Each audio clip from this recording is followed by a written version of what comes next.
Hi friends, welcome back to Rekha Sri foods. ఈరోజు వీడియోలో చాలా సింపుల్ అండ్ టేస్టీగా చికెన్ కర్రీ చూపిస్తున్నాను. ఈ కర్రీ వచ్చేసి బ్యాచిలర్స్కి అయితే బెస్ట్ అని చెప్పుకోవచ్చండి. చాలా సింపుల్గా చేసినప్పటికీ కూడా టేస్ట్ అయితే చాలా అంటే చాలా టేస్టీగా ఉంటుంది.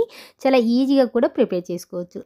ఇంకా ఈ ప్రాసెస్ ఏంటో చూద్దాము. దీనికోసం ముందుగా నేను ఇక్కడ ఒక పావు కేజీ వరకు చికెన్ తీసుకున్నాను. స్కిన్తో పాటు తీసుకోండి, కర్రీ టేస్ట్ బాగుంటుంది. ఆల్రెడీ ఇందులోకి రుచికి సరిపడా ఉప్పు, పసుపు వేసుకొని పెట్టుకున్నాను. ఇప్పుడు ఇందులోకి ఒక స్పూన్ కారం, ఒక స్పూన్ ధనియాల పొడి, ఒక హాఫ్ టీ స్పూన్ వరకు వేయించిన జీలకర్ర పౌడర్ వేసుకుంటున్నాను. వేసుకున్న తర్వాత నెక్స్ట్ ఇందులోని ఒక 2 స్పూన్ల వరకు పెరుగు వేసుకోవాలి. వేసుకున్న తర్వాత ఇదంతా కూడా ఒకసారి బాగా మిక్స్ చేసుకోండి. ఇలా కలుపుకున్న తర్వాత మినిమం ఒక 1 అవర్ పాటు మ్యారినేట్ చేసుకోవాలండి. ఇప్పుడు దీన్ని పక్కన పెట్టేసుకొని ఆ తర్వాత స్టవ్ మీద ఒక ప్యాన్ పెట్టుకోండి. ప్యాన్ బాగా హీట్ అయిన తర్వాత ఇప్పుడు ఇందులోకి ఒక 2 టేబుల్ స్పూన్ల వరకు ఆయిల్ వేసుకుంటున్నాను. ఆయిల్ హీట్ అయిన తర్వాత ఒక 2 ఇంచుల దాకా చెక్క, ఒక 3 లవంగాలు, 1 యాలక్కాయ వేసుకోవాలి. ఇంతే వేసుకోండి, మసాలా మరీ ఎక్కువ వేసుకోకండి. చికెన్ క్వాంటిటీ ఎక్కువ ఉంటే మాత్రం మసాలాలు కొంచెం పెంచండి. ఆ తర్వాత ఇందులోకి సన్నగా తరిగిన ఉల్లిపాయలు పెద్ద సైజు 1 వేసుకుంటున్నాను. చిన్నవైతే 2 వేసుకోండి, పెద్దదైతే 1 సరిపోతుంది. ఆ తర్వాత కొద్దిగా కరివేపాకు వేసుకుని ఇవి కొంచెం లైట్ గోల్డెన్ కలర్లోకి టర్న్ అయ్యేంత వరకు ఫ్రై చేసుకోవాలి.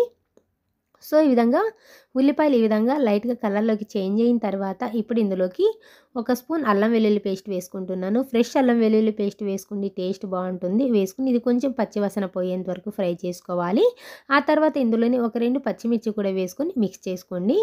నెక్స్ట్ ఇందులోని ముందుగా మ్యారినేట్ చేసుకొని పెట్టుకున్న చికెన్ ముక్కల్ని యాడ్ చేసుకోవాలి. యాడ్ చేసుకున్న తర్వాత ఇదంతా కూడా ఒకసారి బాగా కలుపుకోవాలి.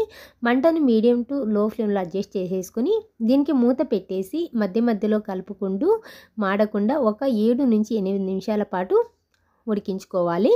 ఒక 8 నిమిషాల తర్వాత చూడండి, ఈ చికెన్ ముక్క అనేది ఉడికి ఈ విధంగా గ్రేవీ అనేది ఇలా రిలీజ్ అయి ఉంటుంది.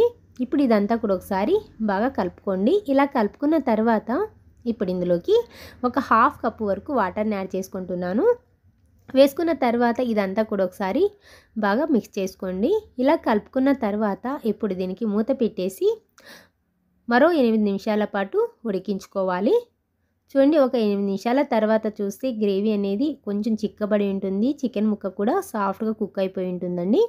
గ్రేవీ కన్సిస్టెన్సీ అనేది ఈ మాత్రం ఉంటే సరిపోతుంది. ఆ తర్వాత ఇందులోకి ఒక స్పూన్ చికెన్ మసాలా, అలాగే సన్నగా తరిగిన కొత్తిమీర కొద్దిగా, సన్నగా తరిగిన పుదీనా కొద్దిగా యాడ్ చేసుకోండి.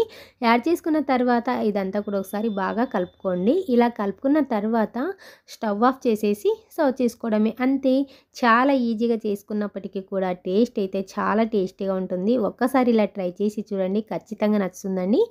ఈ రెసిపీ నచ్చితే మాత్రం లైక్ చేసి అలాగే సబ్స్క్రైబ్ చేసుకోవడం మాత్రం అస్సలు మర్చిపోకండి. Thank you.